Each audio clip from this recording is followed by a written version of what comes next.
دع الأيام تفعل ما تشاء وطب نفسا إذا حكم القضاء ولا تجزع لحادثة الليالي فما لحوادث الدنيا بقاء وكن رجلا على Assalamu alaikum and welcome to today's special unscripted podcast with me, your host, Salman Butt. It's been a very difficult few weeks for our brothers and sisters in France, with Macron's infamous speech claiming Islam is in crisis, following some draconian measures against many Muslim organizations branded separatists. Then we saw the tragic murder of the school teacher last Friday, which has been used by the French state to launch countless other raids on Muslim organizations to so-called send a message.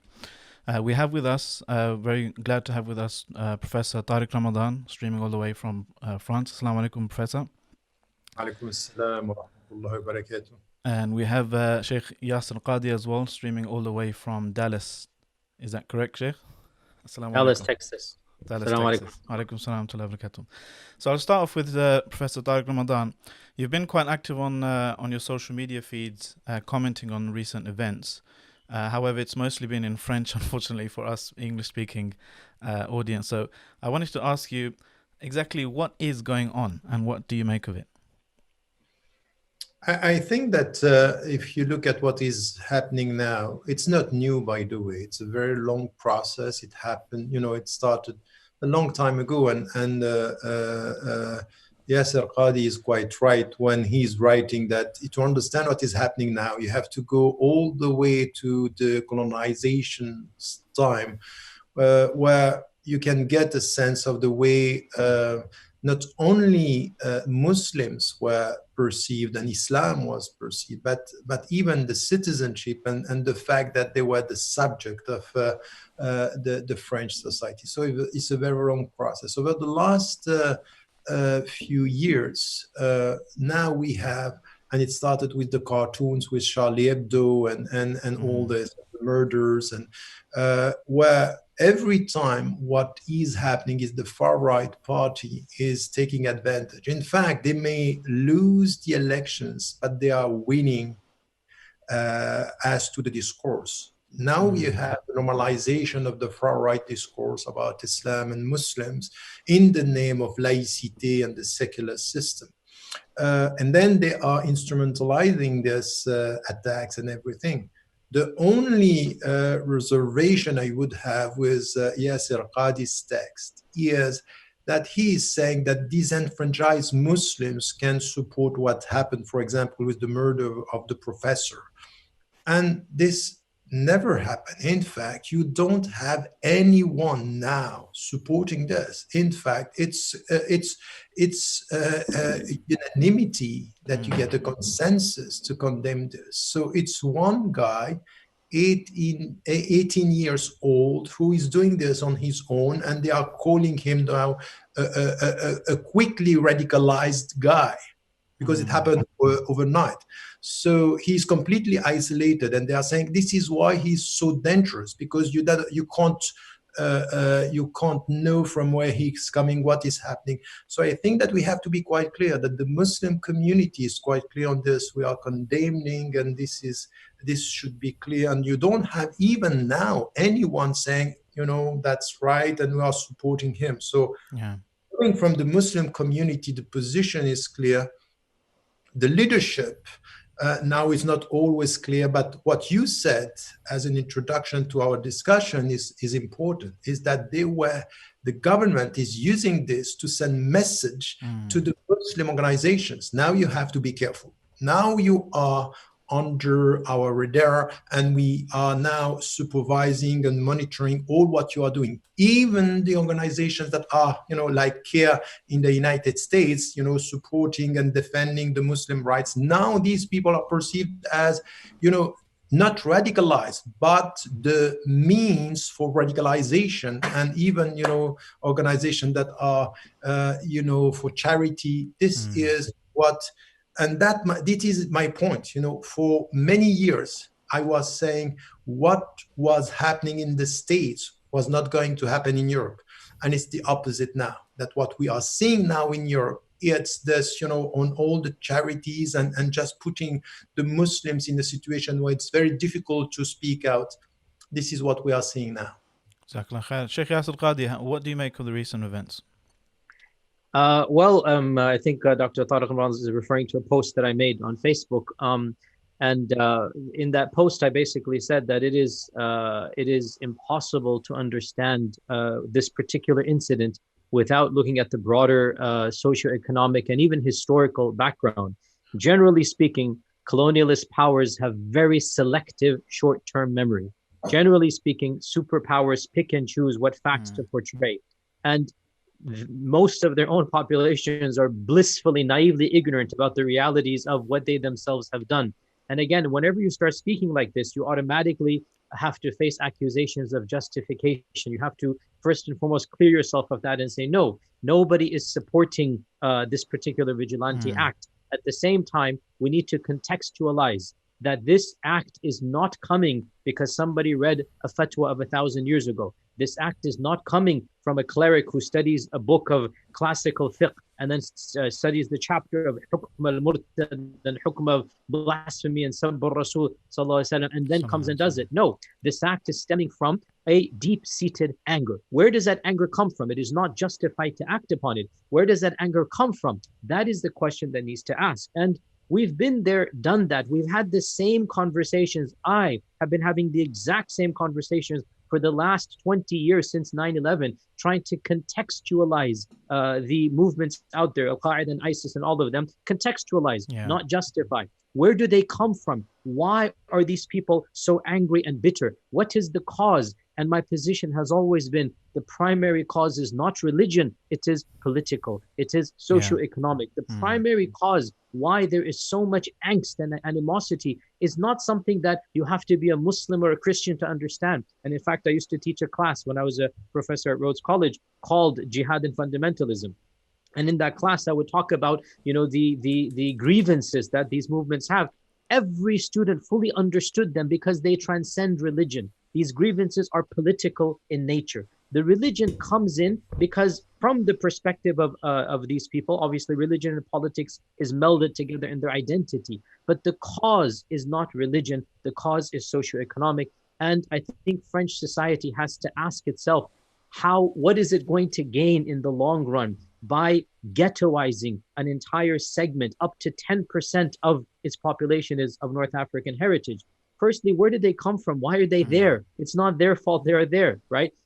Who started the colonization? Who made Algeria an entire province of France for, 130 years? What happened in Algeria for that entire century? Let's talk about that as well. So the reason why there are so many millions of North African heritage people in France is not their fault. It is France's responsibility, the least that can be done. Secondly, their lifestyles, their socioeconomic status, their education, the ghettoization, the racism at every single factor of their lives. And this is something that Dr. Tariq and others can speak to better than I can. But it's something well known. I have experienced, I've heard plenty of French Muslims tell me this. And obviously, I've only been to France 3-4 times, but you get a sense of it as well. In my experiences in Europe, I have not been to any land where Islamophobia seemed to be more blatant to me anecdotally than France. So these are the two main factors that we need to bring up. And then we have to say this as well before I hand it back to you. And that is that, yes, we do have the responsibility to police our own.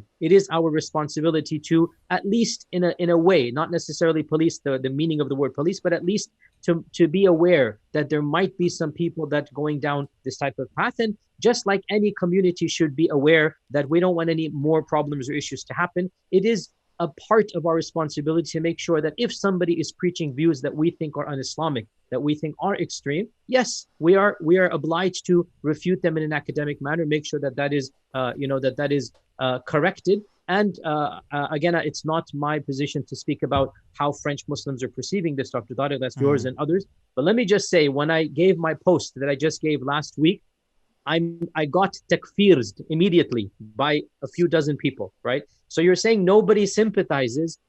Online, there are quite a lot of people that are very sympathetic, simply to point out And I didn't even say, by the way, what he did was wrong. I'm saying it now. What he did was wrong.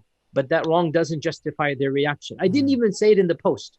The fact that I didn't agree with that lone perpetrator was enough to get me a dozen takfirs. We do have a small group of people that are so angry, they have lost track of reality. They have lost track of how to channel that anger. Let us be very frank here. Do we not have some people that went over to ISIS before that, sympathetic to Al-Qaeda? Did we not have some people that were preaching we should kill civilians everywhere? We had that. It's very small. We did have them. And it is our responsibility, I think, because they are Muslims. They're claiming to be representing the faith. It is our responsibility to correct and speak out against them, even though it is not our responsibility to act like, obviously, the government in that regard. But I do think we have that role, that we challenge that misunderstanding from within, and we explain that these fiqh rulings have a context and a time and a place that needs to be discussed. I suppose one of the issues that we find ourselves in is that one has to balance the need to correct or refute incorrect ideas or harmful ideas with the broader discourse of the war on terror and countering violent extremism, which will explicitly seek to problematize the Muslim identity and use these types of beliefs and so forth to push certain narratives and theories that somebody's, an otherwise normal, healthy individual will become radicalized by reading these texts and having incorrect radical Islamic opinions. The conveyor belt theory that we call here, or the underpinnings of CV in general. Because it requires us to really problematize and look at exceptionalized Muslim violence. I was thinking just how many people, for example, are going to be psychopaths. They say 1% of all people generally are going to be psychopaths, or 3 to 4% are going to be sociopaths, so incapable of, feeling empathy for others.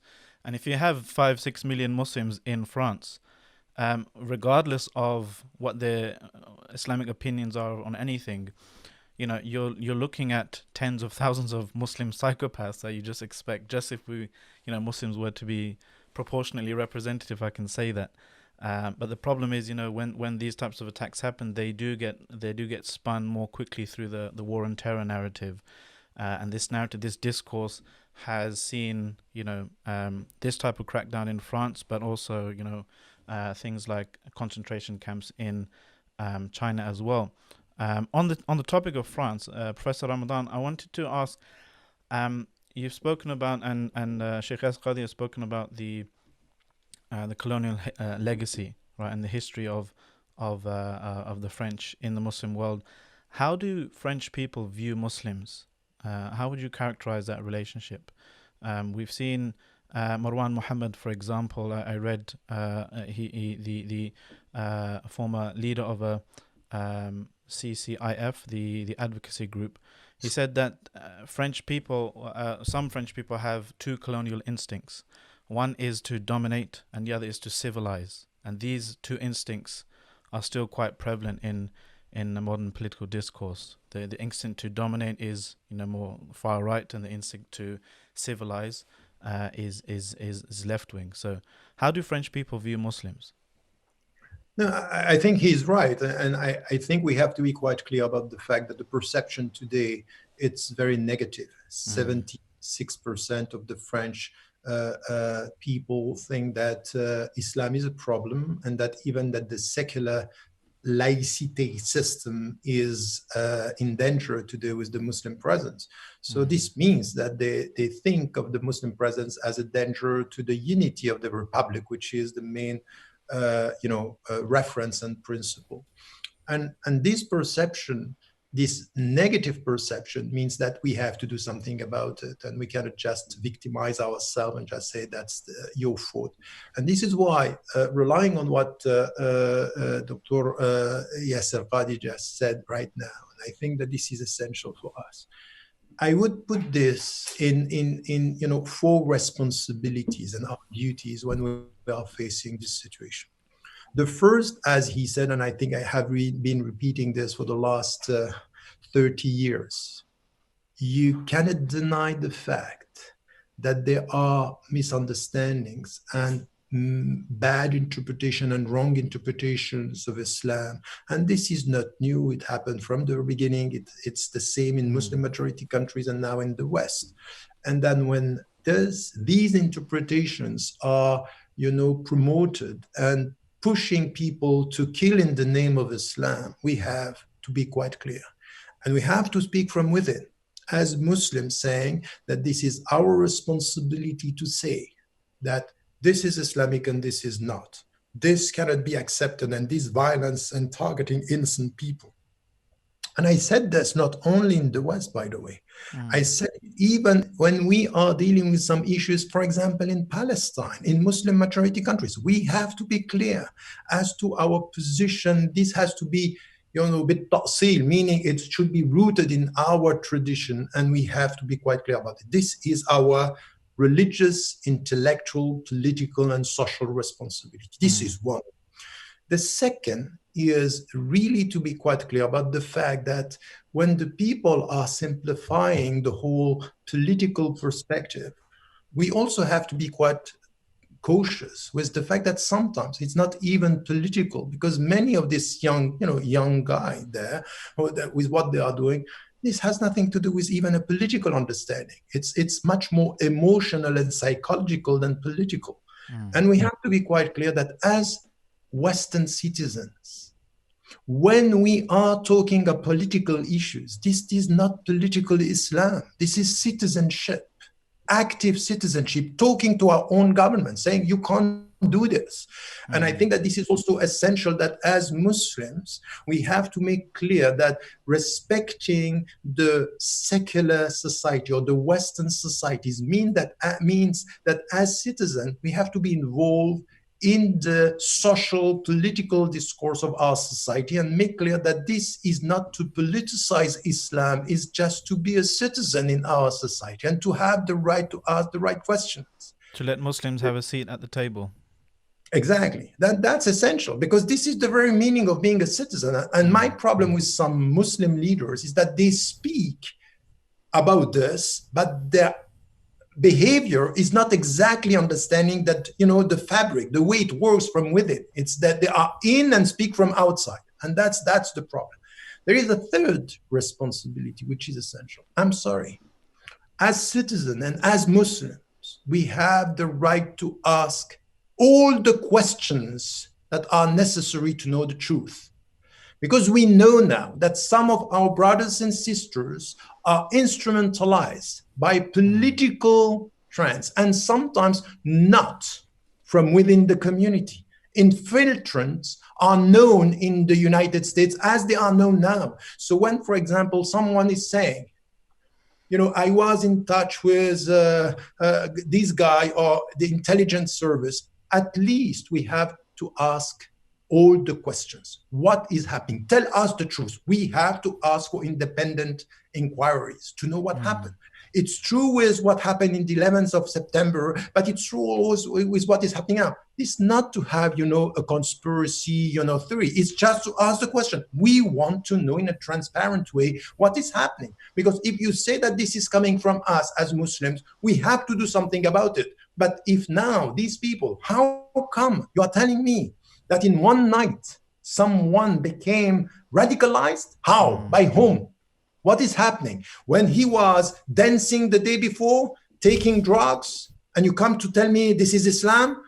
He himself, his father is saying, not in this case, but it happened the last time, his father is saying he has nothing to do with religion. He's not a practicing Muslim. He knows nothing about Islam. So we have to ask the right, and we have to be courageous enough, not always to be on the defensive, to apologize, but as citizens, to ask the right questions with all our citizens. You heard what the professor just said. Do you agree with him? Disagree with him? Let us know in the comments below. And remember to like and share this podcast. Click subscribe and also make a donation in the link below. Do you suspect foul play on the part of the security services? Because it might sound conspiratorial, but if we look at the US context, for example, the FBI has been roundly criticized for foiling plots largely of its own making. Shaykh Yasir, you've spoken about this in the past, where they, entrap young, impressionable people with the lure of either money or Let me tell you something. There is one police officer who is coming from Algeria. He's a French. He's saying, we are infiltrating some groups and pushing to know up to where they can go. So this is said by the police itself. So police, the police system is saying this. We are not going towards, trying to avoid taking our responsibility. We have the responsibility to ask the right question.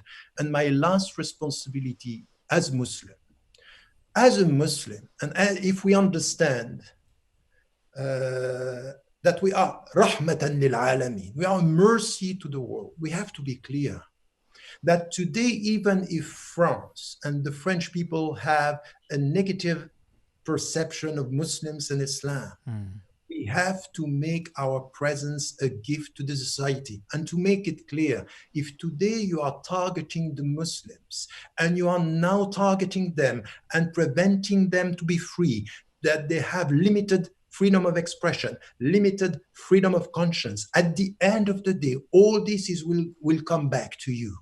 Because you cannot only target a segment of the society. And this is important because if the far-right parties are taking over, we are not the only victims. It's the whole society. So we have to universalize our discourse as Muslims and as citizens to make it clear that if we are the first target, the whole society is the second one. Yeah. Jazakallah khair. I mean, Sheikh Yasir, you were nodding ahead for parts of that. We're seeing a move towards, some might argue, xenophobic kind of populism throughout the Western world. Steve Bannon, as you know, has been globe-trotting, meeting with right-wing politicians, spreading his tried and tested method of, create the enemy within and then, create some kind of public discourse against that, and you'll be successful, victorious with. And he's managed to shift the Overton window, called the window of expressible public opinion, further and further to, against Muslims and other minorities. What's your view with regards to this kind of network, and how do you believe Muslims can prepare for it? So I think it's really saddening how people don't learn from history. Barely a century ago, the Nazis came to power with the exact same game plan as we're seeing now. Barely a century ago. Hardly 100 years have passed. And we have completely neglected the lessons that mankind has seen. It is horrifying when fascists, when far-right xenophobes get to positions of power. The exact same game plan. You take a minority that is very easy to stigmatize. You take a minority that looks different, speaks different, acts differently, and you blame society's woes on them, like Germany did in the 1920s. Germany began to claim that all of our problems emanate from this one group, that if we were to have this group solved, then Germany would reach its maximum, height and power. And they began smearing and campaigning. And in return, maybe the group did retaliate. Maybe it was conspiratorial. A number of bombings happened. The parliament in Germany was bombed. A politician was assassinated, which led to Kristallnacht, the night of the glasses and whatnot. And these incidents happened, and accusations were made against the Jewish community. And this exacerbated the situation. The Nazis come along. They claim they are the Messiah. They claim they are the godlike figures that will protect the German people. And they foment that hatred.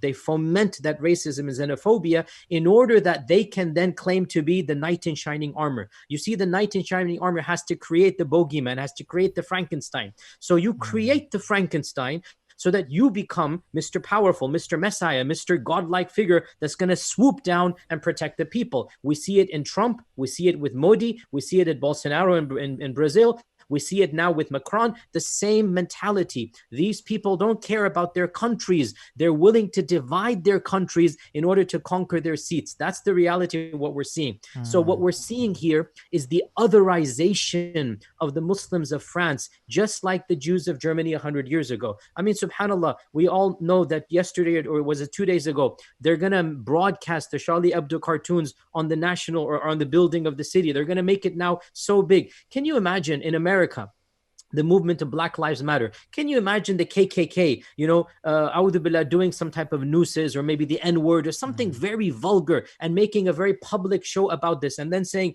we have the freedom of speech? Yes, you have the freedom of speech, but you are inciting hatred. This doesn't justify violence. But do you really think that to flout a person's sanctity, a person's ethnicity, a person's religious beliefs, you think to provoke them constantly is going to bring about civil society? On the contrary, what Macron and what his ilk are doing, they are the ones that are dividing society in order that they can then bank in on that division by claiming to be the saviors of their own people. And in the end, who is going to be harmed? Society itself, the entire society, not just that one segment of Muslims or of the others. History teaches us that. And Allah musta'an, I mean, we're supposed to be optimistic. We have optimism. At the same time, the situation, it does not bode well politically, and Allah Azza wa Jal's help is sought.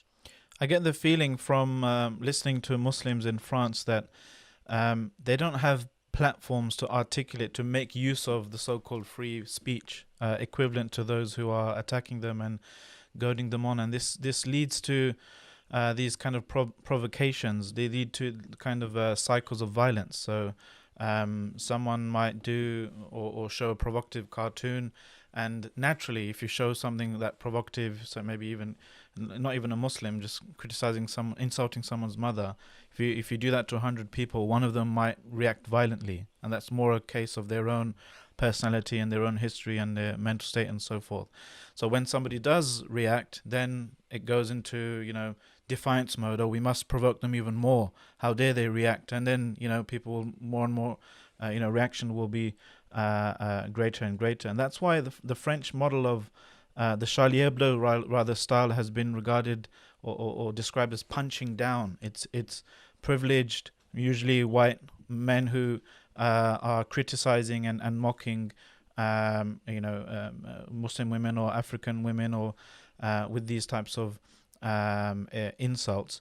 But on the other hand, some Muslims are saying, we're getting raided for tweets that we sent against certain politicians, or certain a rapper maybe from an African background is taken to prison because of so-called insulting the republic, or insulting the police and this type of stuff. So is there actual genuine fair free speech, Professor Tariq Ramadan, in France? The situation in France as to free speech, it's really problematic. This is the only country in the world where over the last 30 years, I have been able to speak within the university. Can you imagine this? 30 years, the only time I was able to speak in one university was in the suburb, and we had to announce my presence 1 hour before the meeting, just to be able to speak. And at the end, we had to stop. So it's not possible. There is a problem here as to freedom of speech. My own brother is prevented from entering the country over the last now 3 years. For what? He never spoke against the law. He never spoke against he is critical towards the French policy, but this is the reality. There is discrimination as to freedom of expression in France.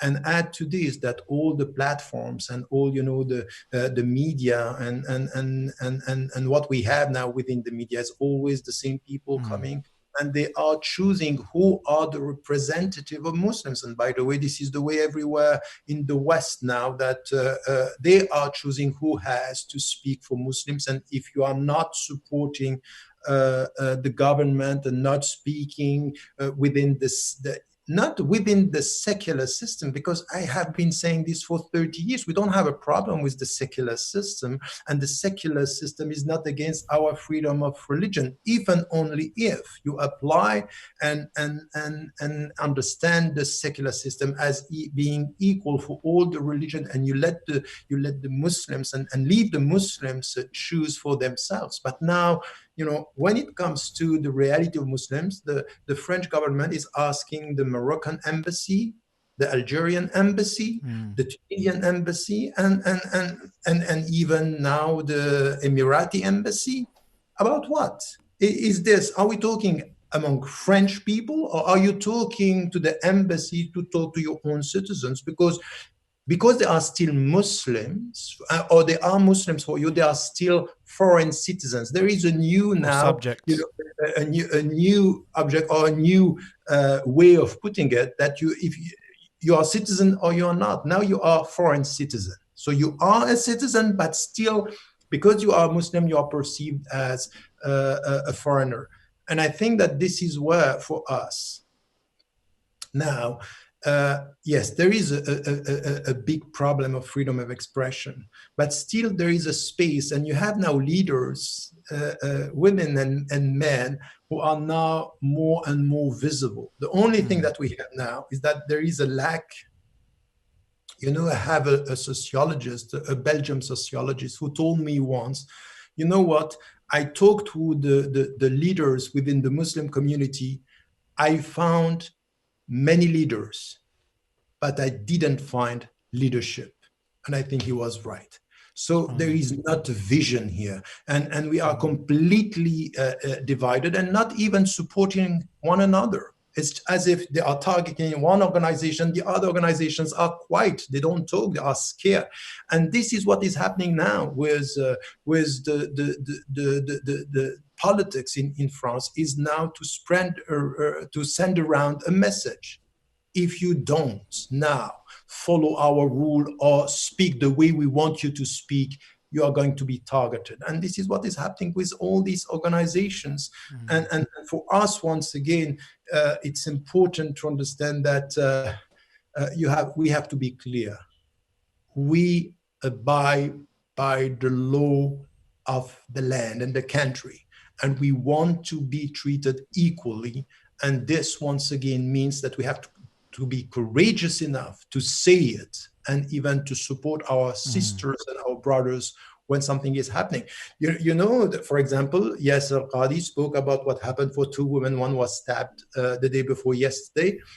And even the French media were not talking about it. It was not the right time to talk about it, because this would have covered what happened to the professor. It's just crazy. And the Muslims were all scared to speak about it, as if, we have to be very cautious.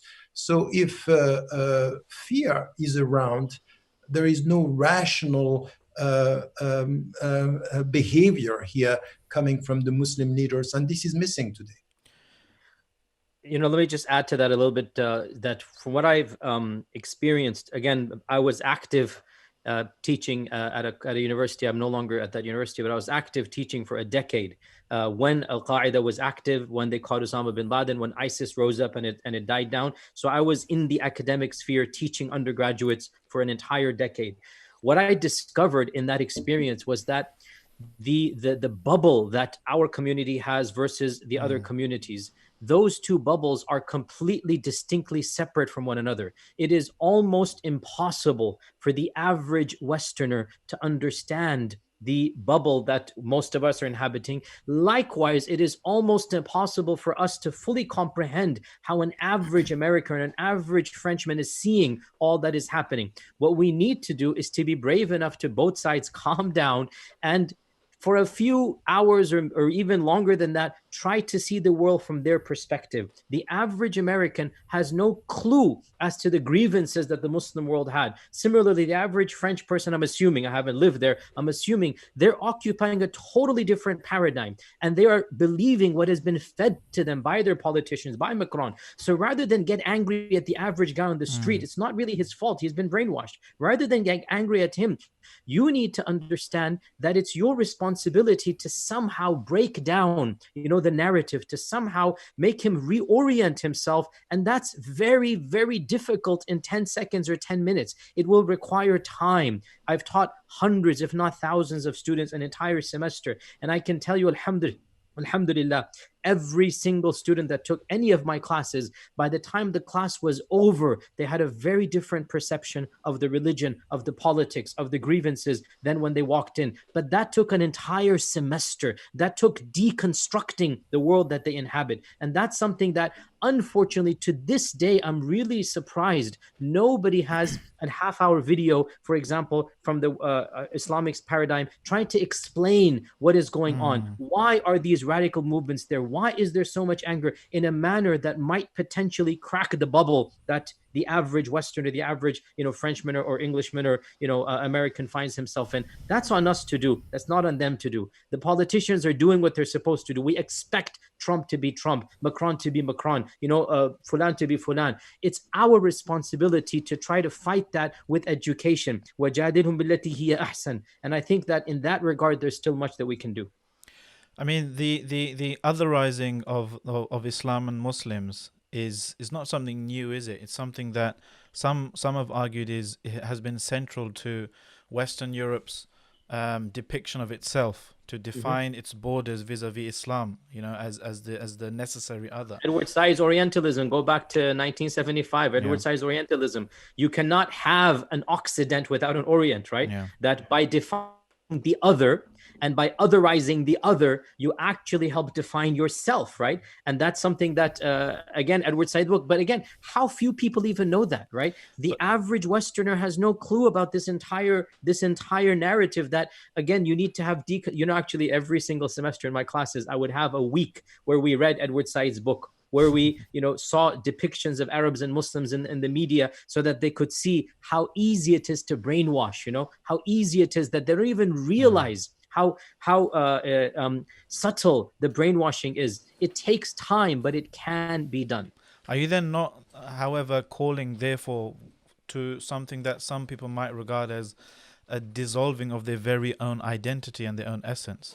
And this is perhaps how we might be able to interpret some of the far right's narratives about, the white European being an endangered species, and this type of victim narrative that Marine Le Pen and all these types of people are now increasingly, mainstream discourse is harking at. Prof Tariq Ramadan, is this something that can be undone if it's something that perhaps started, according to some, a millennium ago? Look, my take on this is quite paradoxical. I think that why all this is happening now, and you have populism coming so strong and being so scared, it's because what is happening on the ground is exactly what they are scared of. That in fact, this new presence of Muslim, now it's not so new. We are reaching the fifth generation of Muslim presence in France. And it's very important to remember that this is the biggest Muslim community in the West, proportionally to the society, even more, proportionally, it's more than even the United States. So it's a very important community. And now they are getting out of their social ghetto. Now they are much more visible. Now they speak French as the French, and they are French. And now they are Muslim. It's because, in fact, they are saying, integration failed. I'm saying it's exactly the opposite. In fact, it works. And now these Muslims are here. So this, otherization that you are talking about. Look at Macron's last speech when he was saying separatism, and now we have to fight separatism. These people don't want to integrate. They say it's exactly the opposite. You are creating them. You put them in the same, suburbs. You created them outside the society. And now, 20 years ago, I was talking about the new we, and this new we is for us to feel so. We might not have it coming out of our leaders now, but on the ground, this new citizenship, European citizenship, and even Western citizenship, in the United States is exactly the same, but it's even much more visible now that something is changing in this society. So they are scared, and they are scared of these Muslim citizens being able to vote, being able to be involved, and they are within the political parties. And now even saying, as I have been saying, Islam is a French religion. Islam is a European religion, and you can see it on the ground. So we have sometimes to go beyond this, tensions that we see now to understand that the historical movement, it's completely different from what we see.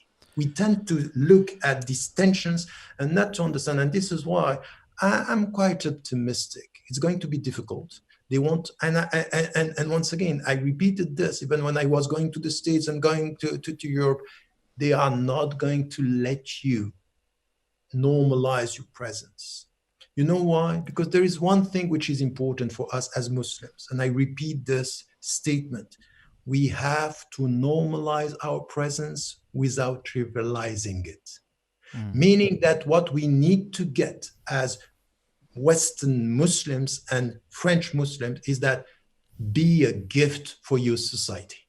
And as it was said by Yasir Qadhi, yes, it's true. He's completely right. At our level, we have to deconstruct the perception. And your presence in itself, it could help the deconstruction of what is a Muslim, who is a Muslim, how a Muslim live in his or her country. This is the starting point of changing mentality, changing perception.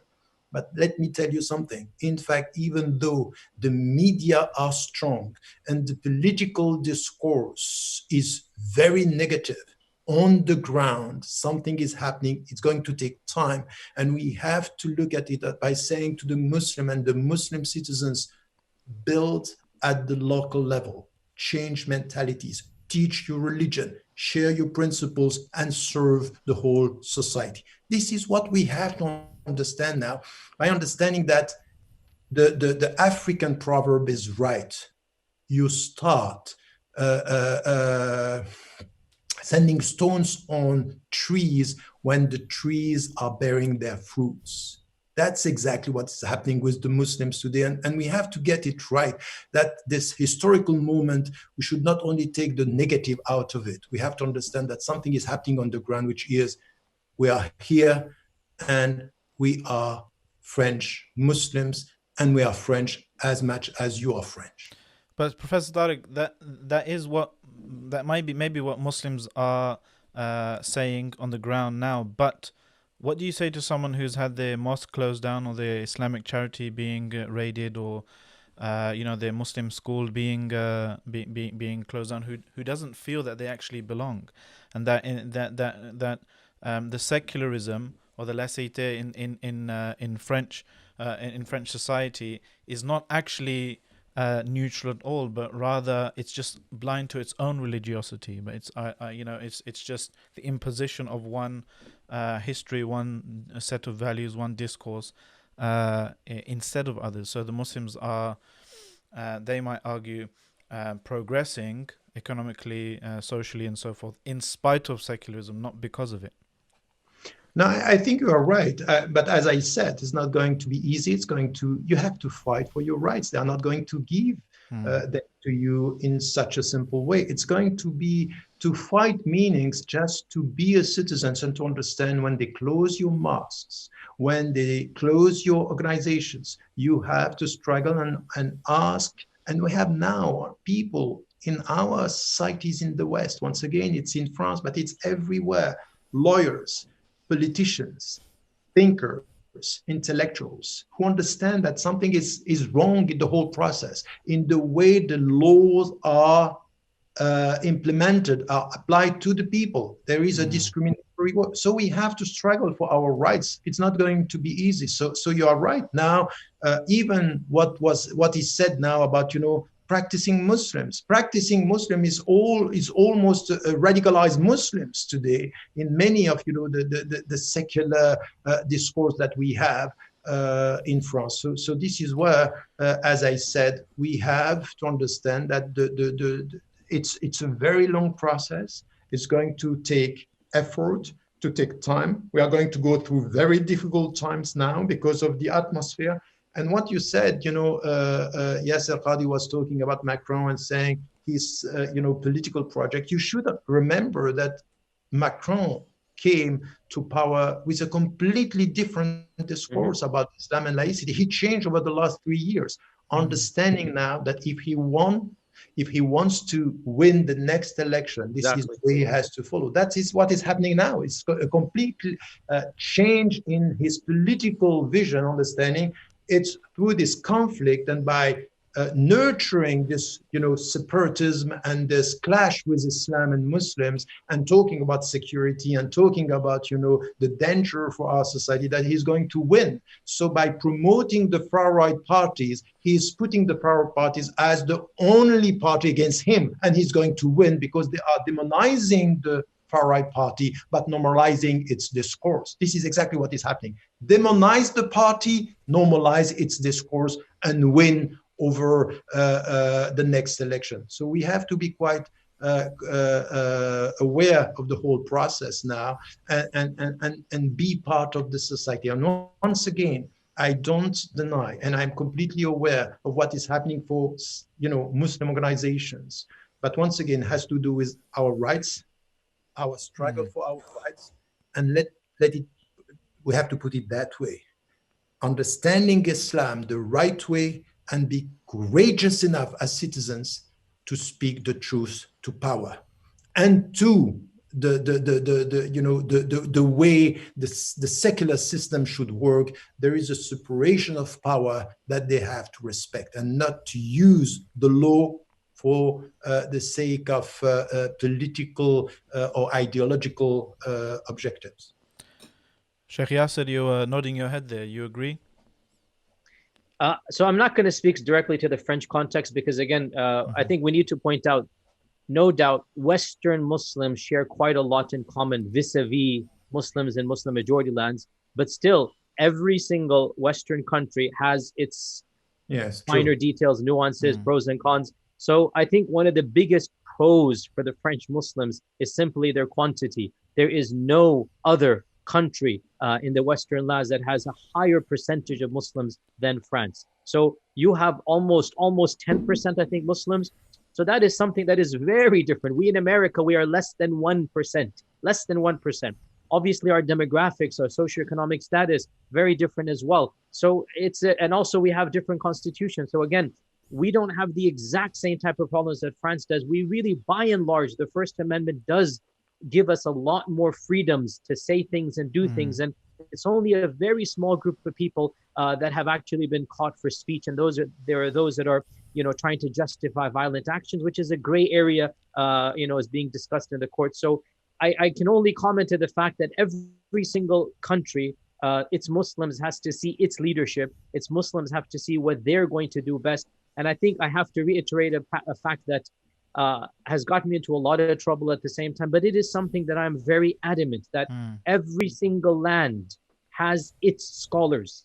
And we need to in-source scholarship rather than outsource it. One of our biggest disasters or calamities of the 80s especially, and then maybe even it was darura because we didn't have that many local or whatnot, but one of our biggest disasters was to outsource our fatwa from countries 3,000, 5,000 miles away. We cannot get fatwas about the specifics of what Muslims of a country should do except from ulama who live within that country. And alhamdulillah, we're now living in 2020 where every single Western land has ulama, either trained abroad and then coming and living in the country for many years, or born and raised and then going overseas and come back. We need to understand, as Ibn Qayyim and others say, this is nothing strange or radical. Nothing that alien half of giving the fatwa is to understand the context of the fatwa. So in-source our scholarship, which is why I'm not going to speak too much about what French Muslims should or should not do.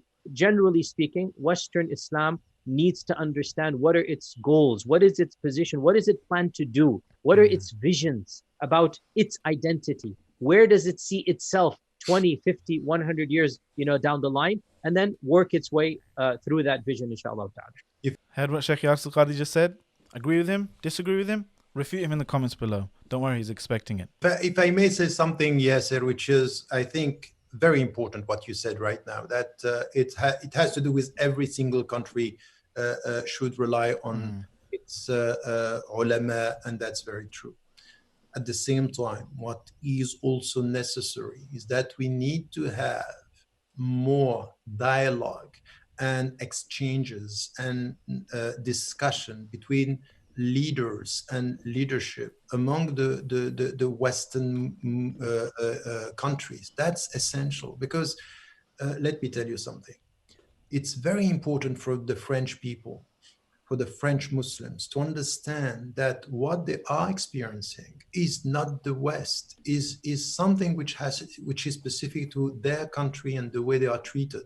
And you have to rely on what is happening in the UK, what is happening in Canada, what is happening in the States to help the Muslims to get a better understanding of the West. So it's true that the fatwa for a specific country, they cannot come but from the ulama from this country. That's completely right. But on some issues, there are transnational realities that should be discussed, because this is going to help the Muslims of the other Western country, which is important. So, for example, when I visited, so many times the United States of America, coming back to Europe, coming back to France, coming back to Switzerland, coming back to the UK, and say, look, what is happening there is this and that. So the West is not this, it's not your reality. And if the people are telling you don't understand the West by lying on the situation, that would be misleading.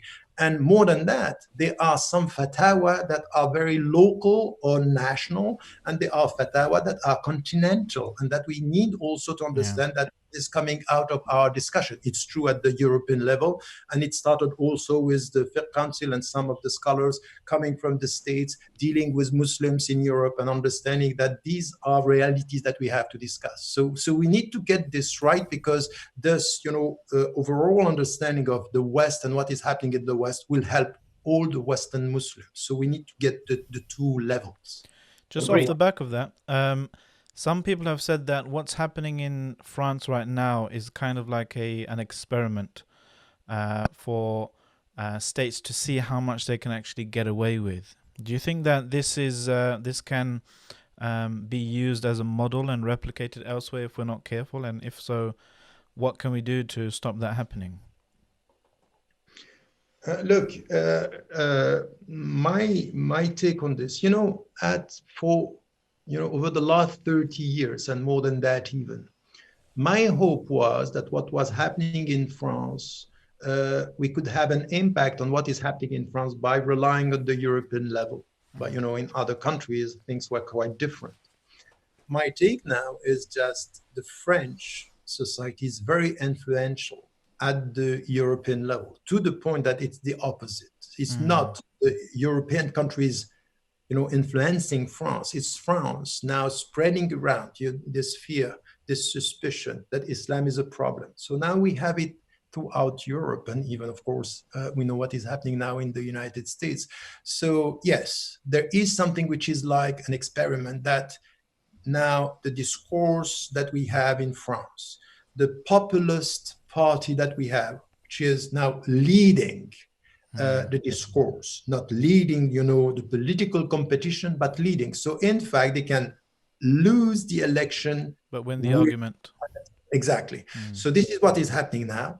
And I think that this is true throughout Europe now, that you can see that this is happening. So everywhere now you have this, people repeating or taking, France as an example, and we have to be very cautious. So this is why it's very important for us to be able to talk about it. For example, on the situation about the veil, the French Muslims thought for a while that all what was said about the headscarf in France was what was said everywhere in Europe and even in the West, which is completely wrong. So no, the very simple statement: it's against Islam to impose onto a woman to wear the headscarf. It's against human rights to impose into a woman to take it off. And that you say it's about freedom of conscience. In France, if you say this, you are perceived as, a fundamentalist. While in the States, in the UK, everywhere, this is understood. So this is where we need to get, these arguments and to be able to make them influential, because if not, the mainstream French discourse could take over in Europe. And even things that were said in France, which were not said in the States, are now even said in the States about the Muslim presence perceived as, be careful, huh? Trump's rhetoric about the Muslim, ban and the Muslims being a problem. This is exactly what we heard 15 years ago about the Muslim presence in France. So we have to be very cautious that this is also could spread this negative discourse coming from France as we said, the most important Muslim community in a Western country. The CCIF released a statement, the advocacy group that details and campaigns against Islamophobia. They mentioned, I think it was yesterday or very recently, that 10 years ago it was only the far right, Marine Le Pen and her ilk, that were calling for its dissolution and closing it down. But today it's the interior minister himself, so it's mainstream French society. We've seen. So they remarked on how much the discourse has changed in the last 10 years. And even in the UK, I was speaking to a French brother who's been in the UK for 15 years. And he said, even I feel the lurch towards this type of enforced muscular liberalism, we call it in the UK, unfortunately. And unfortunately, that's been kind of, according to some people, exported over from the United States via neoconservative think tanks. Prime Minister David Cameron in 2011 gave his infamous Munich speech about being intolerant against intolerance and this type of rhetoric. But my question to you, Shaykh Yasir Qadhi, is if secularism can be weaponized to push society to become so intolerant, is secularism itself in crisis? So secularism is, of course, now very easy to deconstruct. Maybe 20, 30, 40 years ago, people thought that secularism is one strand and it is totally neutral. Of course, with postmodernism, we fully understand that secularism has the potential to be just as fundamentalist and just as dogmatic and just as terroristic, really, as any faith tradition can potentially be. And of course, there are great, Talal Asad has done some amazing work in this, right? Where he's talked about, an anthropology of the secular. He's talked about taking the tools of secularism and anthropology as they use them against faith or against religions, and then using it against secularism itself. What we're seeing now, really, and I've said this for the last decade, really, is that rather than being a clash between civilizations, which is what was propagated by Huntington and others since the 90s. What we're seeing is a clash within Western civilization. We're seeing a clash for the heart and soul of Western civilization. We're seeing a clash about the identity of Western civilization. In America, we are mere pawns. We're less than 1%. In America, Muslims cannot shape the discourse, even if we would want to. We're too small and insignificant to do that. What is happening is we're being used as a pawn between far larger and much more powerful trends within Western society. And they're the ones discussing what it means to be secular, what it means to be liberal, what it means to be basically modern and free and whatnot. And we are like the canary in the canary in the coal mine, right? We're the ones that are being used by both sides. And again, look at Hillary Clinton when she was campaigning, and she chose Khizr Khan, right? And again, not pro or again, I'm just saying that she chose Khizr Khan as a token, like that was a point. It was done intentionally, and because you want to demonstrate, that's what this party stands for, and this is what that party stands for. So I totally agree with the notion that secularism is, crisis is a big word. Secularism is splitting up in its own ranks.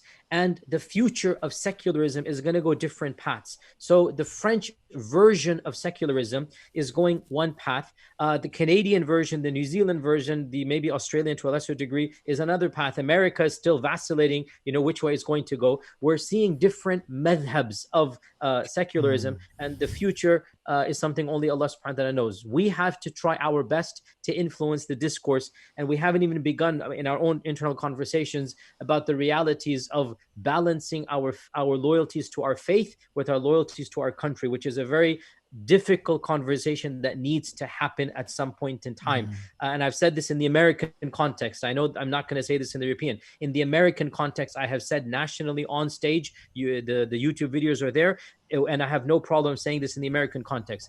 Our ultimate loyalties are to our Creator. And our loyalties to any other entity are contingent on the freedom to be loyal to our Creator. If any other entity, political or otherwise, were to challenge my loyalty to my Creator, I will give up that loyalty. I'll not betray it. I will give it up. And I will go to another place where I can practice my loyalty to my Creator. Now, within the American context, I can say that the Constitution guarantees me that loyalty to my Creator. And it is not allowed for the Constitution of this country to intervene between me and my worship and my belief and my faith. The minute that the Constitution does that, it has betrayed its own values, and then I am free to leave. And I'm not going to betray, I'm not going to backstab, but I'm very clear here that the whole point of this Constitution for me is that it allows me the freedom. My conscience needs to have that attachment to my Creator. And if it does that, then all other loyalties shall be fulfilled, contingent to the loyalty to my Creator. I don't know about the European context, but in the American context, you can say that, and it's not a problem. Yes, Qadhi, that's very interesting, and I think we can follow this by. I would put it another way, if I may, because I completely agree with the fact that, and if I talk about this, what I'm saying is that, you know, as a believer, my loyalty is to God, and I'm loyal to my principle. I belong to my principles. But my principles are telling me that I have to respect the law of the country as long as the law of the country are not asking me to act and to behave against my principles. That's the starting point, not putting it as two, you know, loyalties, but to put the priorities. And I can say this everywhere in the world. So that's something which is important, is that the first is I belong to God, and I belong to my principles, and my principles as a Muslims are telling me wherever you are, you abide by the law of the country, to the point where the law of the country is not asking you to behave against your principles. Why am I saying this? Because this is where they are trying to put us in a situation where there is, you know, a double loyalty.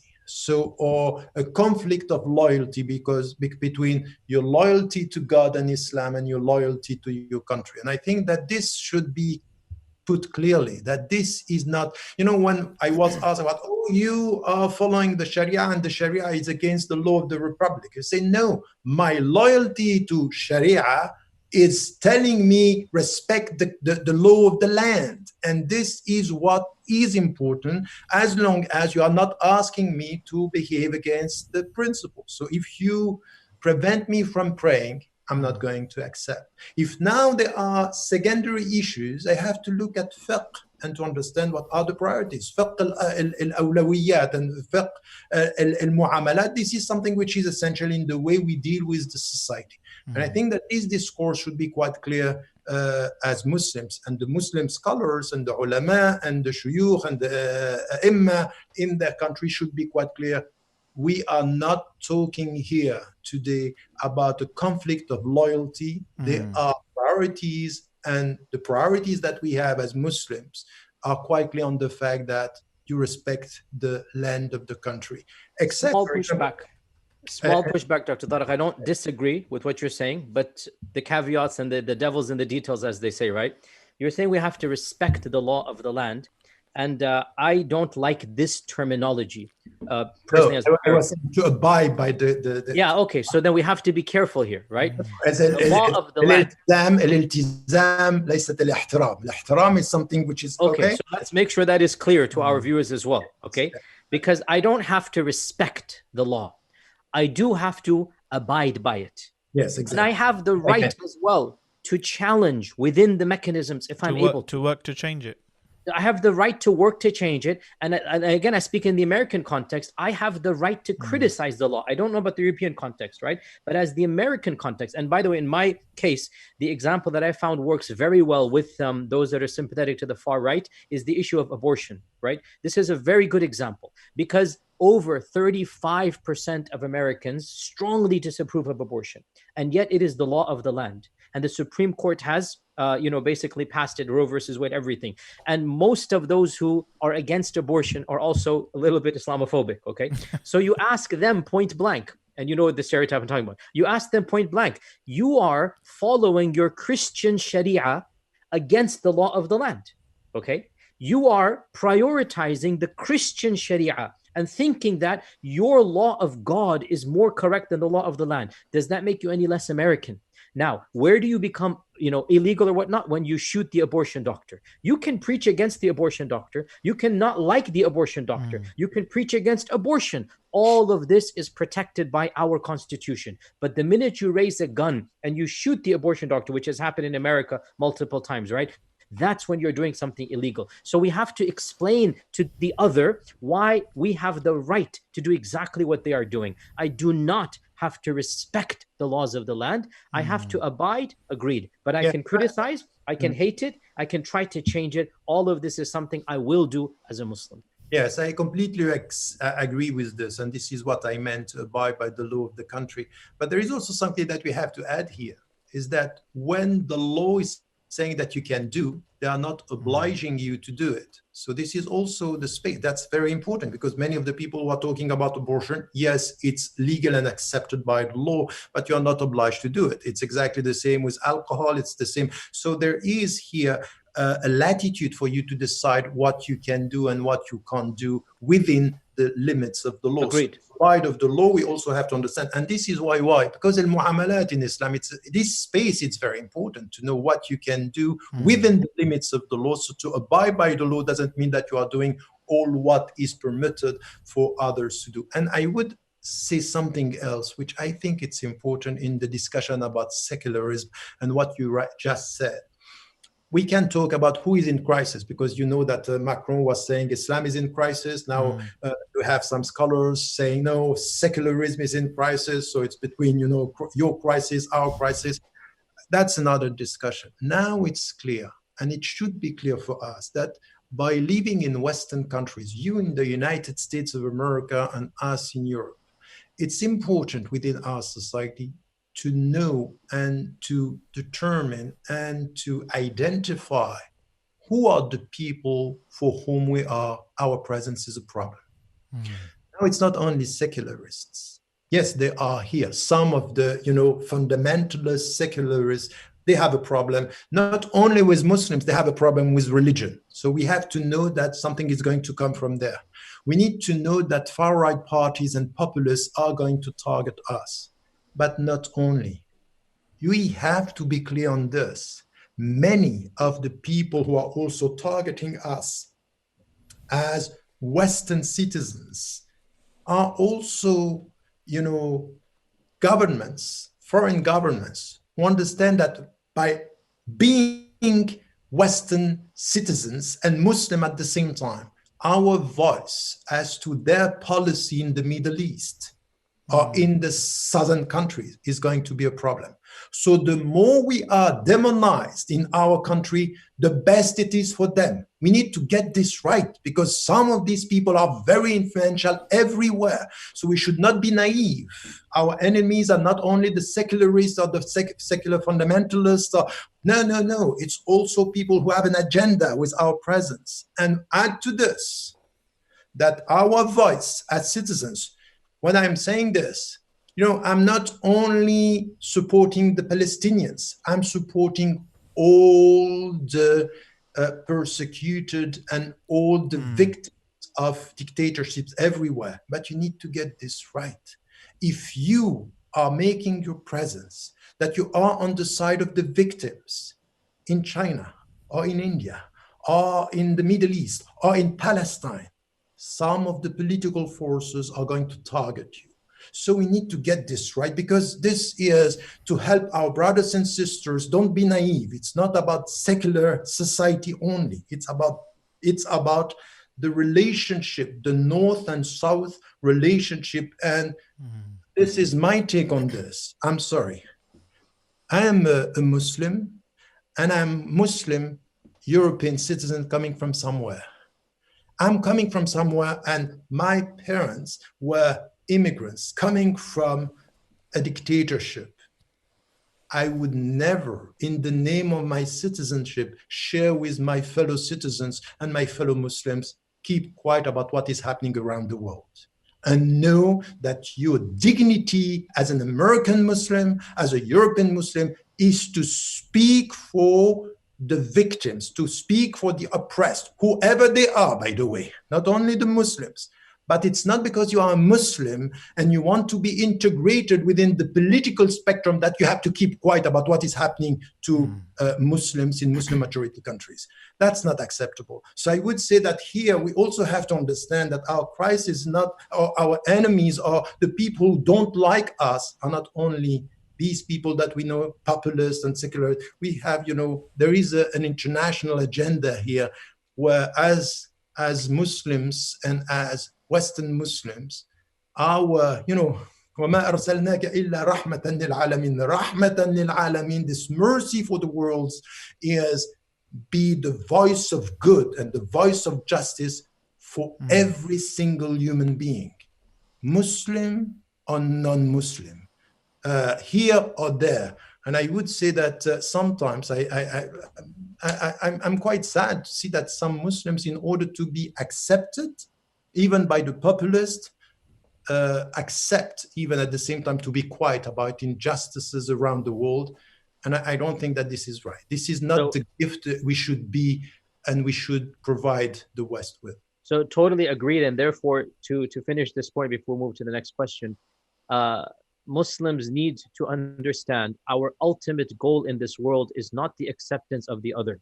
Our ultimate goal is the pleasure of our Creator. Now, we don't want to cause problems. We don't want to cause, any type of issues, and we want to live, where we're living with peace and comfort.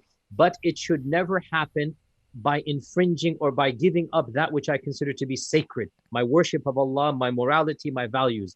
Where that is the case, our priority will be the pleasure of Allah. And we will be preaching and teaching the truth wherever we are. The ultimate goal, as you yourself have said, Dr. Tariq, many times, is that we are shuhada a'la nas, as the Quran is saying. We are witnesses unto mankind. That means that sometimes we're going to have to say uncomfortable truths. That means that we're going to have to preach to power. That means we're going to have to sometimes preach against the morality of our peoples. What is that delicate balancing act between trying to live a peaceful life versus saying things that are unpopular? That is something that will vary from time to place, to culture, to civilization. And once again, we go back to going to our leaders of our own communities and balancing. The Muslims of China right now, the Uyghurs, for example, their situation is very different. What they should or should not do, I'm not qualified to say that. The same goes for Muslims in France. At what point do some people say, enough is enough, maybe we should go somewhere else? I'm not the one to say that, right? I'm best qualified to speak about my own land, the country I've been born and raised in. And alhamdulillah, that's where I can speak more freely. But you're right, Dr. Ramadan, we should be speaking amongst ourselves and exchanging ideas and seeing the pros and cons of every country we can benefit from, the histories and the differences between the various lands. And on that point, if you don't like the way Muslims are portrayed in the media, maybe you should help by funding your own alternative media source. I wonder where you could get that from. Oh, links in the comments below. Speaking of which, Professor Tariq, you mentioned you're an optimist of what the future has in store, inshallah. But I do put this to you, however. The one writer in France, a Muslim writer, he said he feels that there's no hope of the situation in France getting better, saying that the attacks against Muslims and Islam is similar to the Quraysh. There's no room for Islam in the public discourse is simply too intolerant. Muslims are they're getting their masajid closed down and so on and so forth. And I was waiting for him to just drop the H word, hijrah, but instead the way he phrased it, he said he's normally against the whole hijrah narrative, and I'm assuming we'd agree here in this call. But he was saying maybe if Muslims were to seek political asylum in neighboring countries, would that put a global spotlight and an embarrassment for the French state when it comes to the international community? To tell you the truth, I don't think it's going to work. It's just maybe it's a cosmetic political positioning here. I don't think it's my take on what is happening in France. Yes, it's difficult. Yes, some mosques are closing, but at the same time, I have been here for the last and working at the grassroots level for the last almost 40 years. Almost 40 years working. And I can tell you that things are moving, and I understand why they could be scared, because in fact, they are settling down, they are having more mosques, they have, organizations and schools. It's going to take time, it's going to be challenging, but it works. So I think that we have to be very cautious.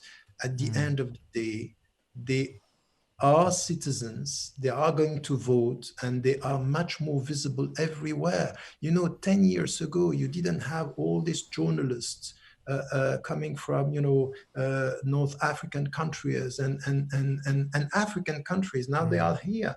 They are medical doctors, they are teachers, they are university students and university professors. We have to be patient, and we have to be at the end of the day, tawakkul ala Allah, it's exactly this. You should stop looking at the negative side of the picture. Have, what was said by Yasir, it's very important, the historical dimension, the perception of time. You may lose the next election, you may face, all this discussion, but at the end of the day, the French society will not do without the French Muslims. This is it. This is the reality of it. They cannot do without you. Now, be part of this society, and remember what I have been saying for 30 years. If you are a gift for a society, the people don't ask you where are you coming from. But if you are perceived as a problem, of course, they will ask, oh, you're not one of us. But yes, it's difficult. Yes, it's going to take time. But I think that there is only one duty. Rely on God, stay here, and do your best. So you're optimistic. So again, with regards to the hijrah issue, I mean, I have spoken about this in the American context, again, for the last 20 years, I've been saying the same thing, that generally speaking, those that are the most eager to make hijrah, we need them the most because they are the most dedicated to the faith in their own way, and they're going to be and those that have absolutely no idea or concern, generally speaking, we need them to increase their iman and whatnot. So the irony is there's an inverse relationship between that. But my position on this has been very consistent. Every family needs to decide on their own. But I think that it is not wise, or it's not proper to quote, let's say, one Sharisi, from Andalusian times, and then quote his fatwa and apply it in our context, because times have changed. It really is. We are living in a new, unprecedented era. And let's be honest here, some of the greatest, Muslim activities or Muslim even, institutions or even Muslim minds are living in the Western lands, right? The world is a very different place now. I mean, look at London is called the capital of, intellectual Islam or whatever, even though the word intellectual, anyway, let me just, I was a teaser joke here. But how many ulama, across the globe have migrated for political factors, social factors to Europe? How many great minds, how many dissident voices that are actually, maybe they might have some pros and some cons or whatnot.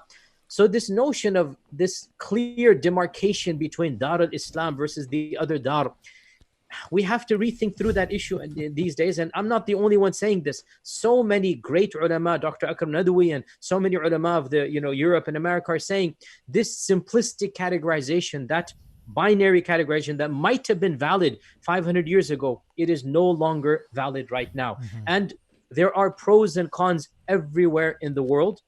We make the best of our situation, and as long as we have the freedom to worship Allah subhanahu wa ta'ala and to pray our prayers, and we're not being forced to commit kaba'ir, as long as that is the case from a fiqh perspective, you cannot make the argument that it's obligatory to migrate. And then it is up to the individual whether they choose to do so. But I think overall, the presence of Muslims around the globe is a very positive factor, and that we need to understand, as long as Muslims are giving back and their presence is being felt, inshallah, a lot of khair and good can come out wherever they are.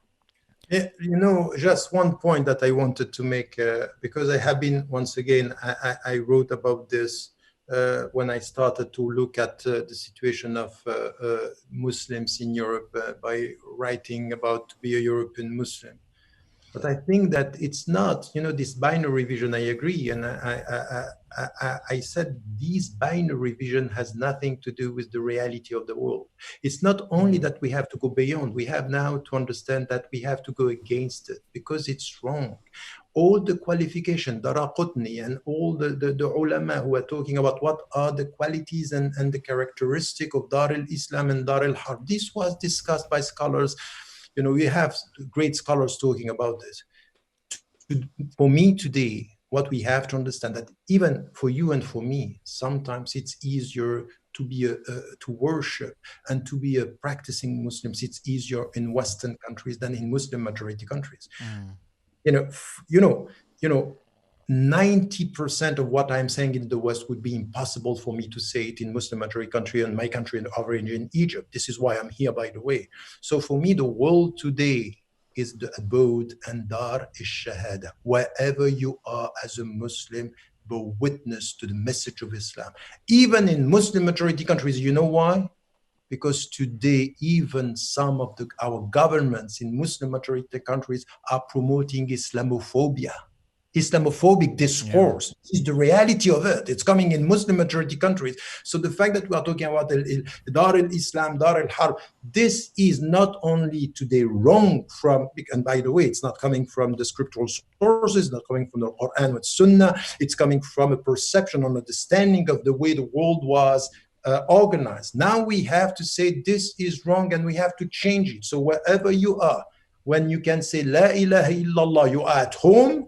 And if you are at home, rely on God, pray, do what you have to do, and serve the people around you. This is to be a witness. So what we should ask the Muslims, wherever you are, is not to categorize, in a very artificial way, the land or the space where you are.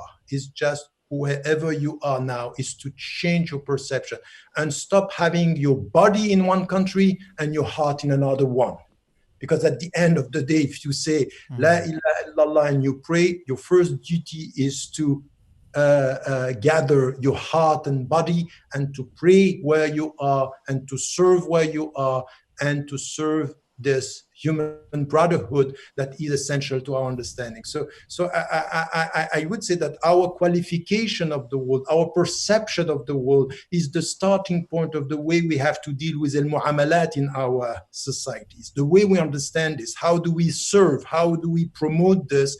And I think that when I started talking about this, even, when I wrote to be a European Muslim, what I got from Muslims is, no, not to be a European Muslim, to be a Muslim in Europe. I'm sorry, take it right. Islam is a universal message, but it deals with diversity of cultures. So when you are a European Muslim, it means that you rely on the universal principles of Islam, understanding the European culture exactly the same as you do with the American culture. So that's very important, because the universality of Islam is not to neglect the cultures, but to take from cultures the best and to try to change what is bad. So al-amr bil ma'ruf wa nahy anil munkar from an Islamic perspective is wherever you are, you have the right to criticize the law of the land, even though you abide by the law of the land. You have the right to criticize the culture of the land, even though you deal with the culture of the land. You have to promote the best in the language of the land, even though you speak the language of the land. This is the positive presence of Muslim as a witness. Some very interesting stuff to think about there, Professor Tariq Ramadan.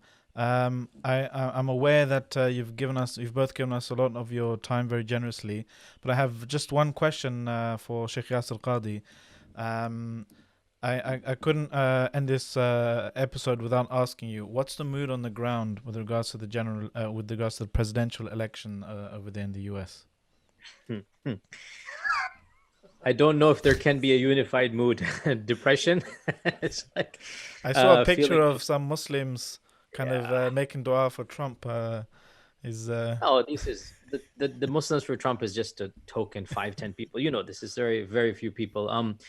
To be honest, I mean, again, as we are aware, there are subcultures within every Muslim community. Within the American Muslim community, there are subcultures. You have, those that are, completely given up hope of any good in any election, which is understandable completely, and they're just not doing anything. You have those that are, grudgingly for Biden because he's a better candidate than Trump. You have those that are gung-ho over Biden, just literally salivating, over Biden. These are the three main camps, I would say. As for the Muslims for Trump, obviously there are a few handful, and some of these are, but it's not a movement per se. It's a very small slither. So the three main camps are basically, complete indecision, as despair, as sarcasm, basically towards status quo, which I can fully sympathize with. And then those that are simply saying, أخف الضررين, they're both bad, but at least Biden will bring a sense of normalcy, bring about healthcare. And again, my position has always been to not necessarily endorse, but to look at it from a theological or an aqdi or fiqhi perspective. What are the parameters of permissibility? Where can we differ? Where can what is the spectrum of acceptable difference of opinion from a fiqhi standpoint? That's what I'm more interested in always. It's not a matter of my personal opinion. It's a matter of where do the masalih and mafasid become haram, become sinful? That's my question that I'm always asking. From my perspective, all three of these paradigms are not sinful per se, even though I strongly question the wisdom of those that are on the pro-Biden camp. I think that's kind of really, but as long as they're recognizing that they're choosing this candidate because he is the better one compared to the other, because it's a matter of healthcare, it's a matter of like this particular candidate, our guy,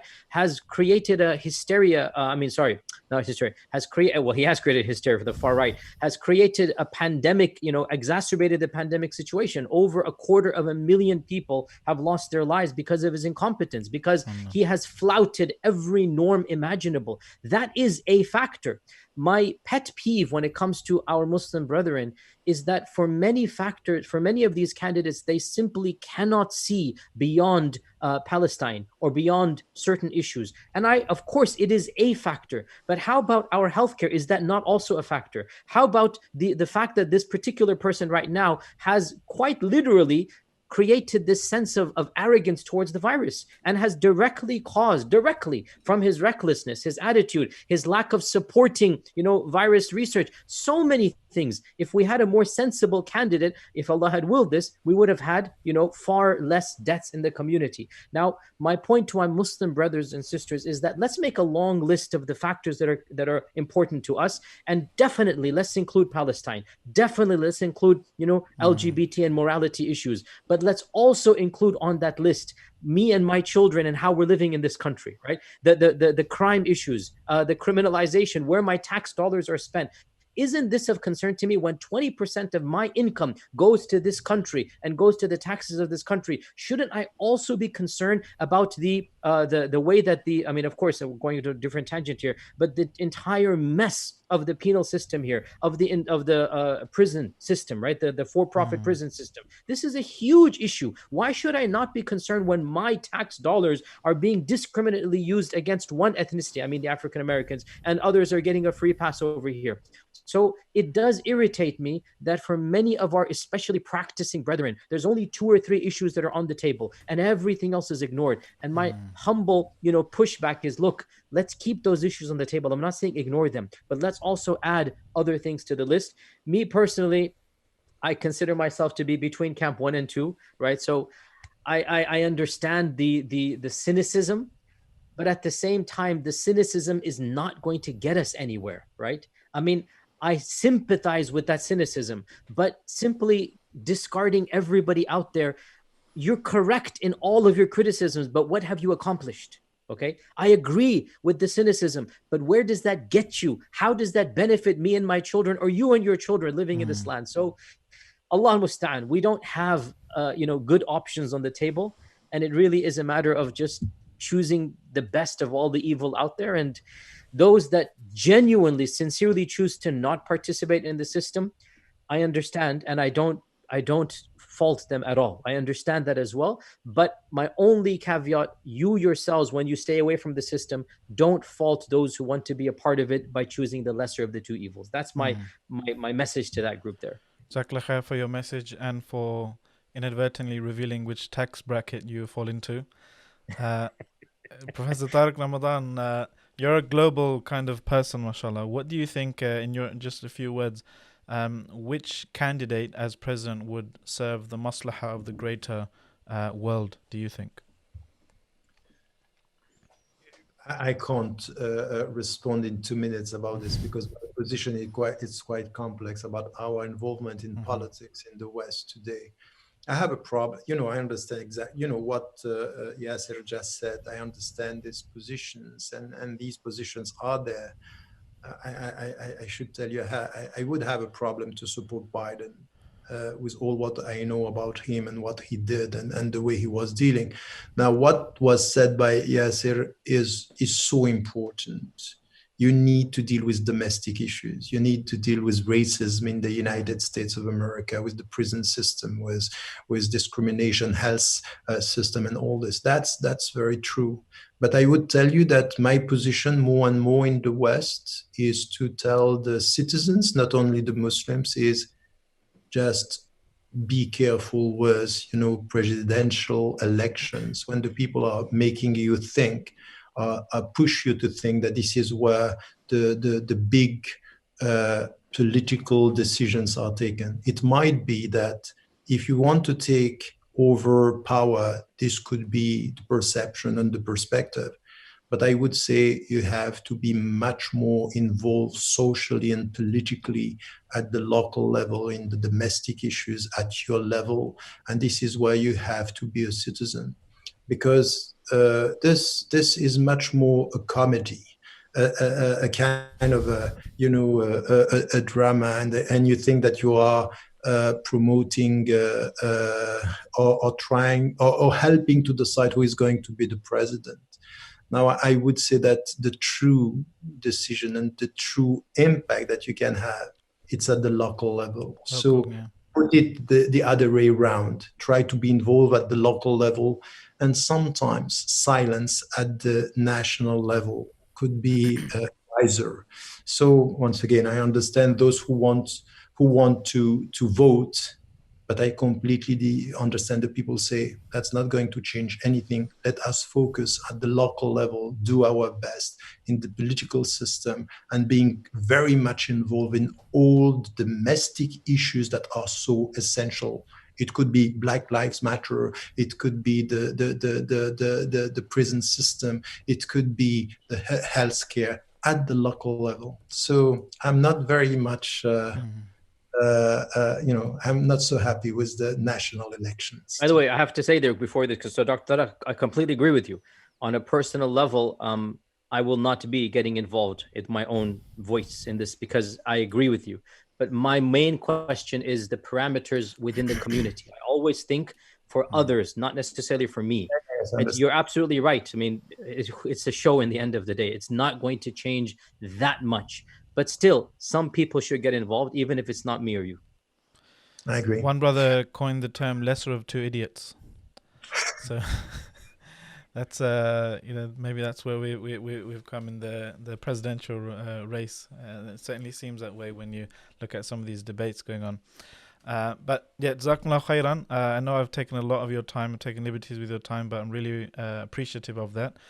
We had Professor Tariq Ramadan give some advice and messaging for the European Muslims. Shaykh Yasir Qadhi gives some advice and messaging for USA Muslims as well.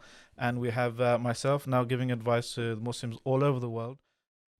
يا من أجبت دعاء نوح فانتصر وحملته في فلكك المشحون يا من أحال النار حول خليله روحا وريحانا بقولك كن